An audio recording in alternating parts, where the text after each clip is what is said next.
Corey. Welcome to Front Doors News. Today we are talking to Cindy Adams, who is the Executive Director of Desert Southwest JDRF chapter here in Arizona. Thank you for joining us. It's my pleasure. Thanks for having me. Absolutely. Now, we want to talk about the issue of diabetes. Obviously, something that comes up every day with you as you go about your day, but something that not a lot of people know really the difference between the two, type 1 and type 2 diabetes. Most people are familiar with type 2 diabetes. It is the most common. Okay. Generally occurs when people get a little older.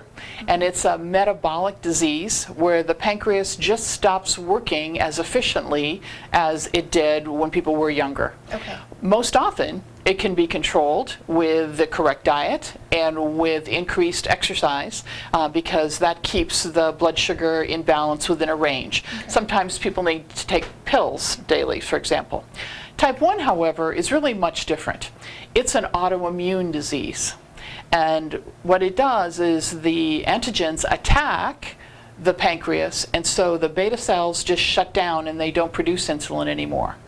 So managing your diet in terms of just that doesn't help. Isn't enough. Increasing your exercise isn't going to help. You have to have insulin. You become insulin dependent. Okay. And that's the biggest difference. So with type 1, it's not so much that you can really do anything about it. It's just more that you have to take those insulins and maybe watch your diet a little bit, but almost maybe something that you're just born with type 1, is that right? They don't really know the cause of type 1. There are some studies going on about genetic markers, and so there's 5 different genetic markers that come into play, and so if someone is diagnosed with type 1, they can test the family members, and if you have 2 of the 5, if your sister has 2 of the 5, then there are certain therapies that they can do for your sister that they think will help either delay the onset or stop it altogether. So we need to know more about the exact causes, but the important thing now is just to give people the tools to help manage their life better.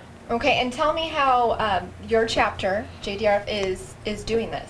It is our mission to raise money to fund research internationally.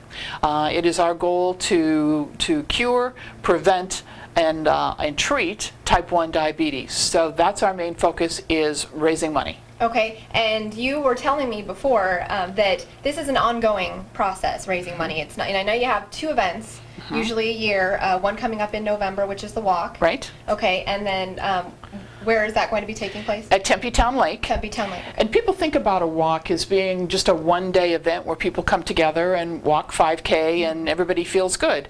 But actually, a walk is year-round fundraising. We have teams register online and set up their team members, ask their team members to do fundraising, or they can become a virtual walker and use all of our online tools, use the technology to raise money.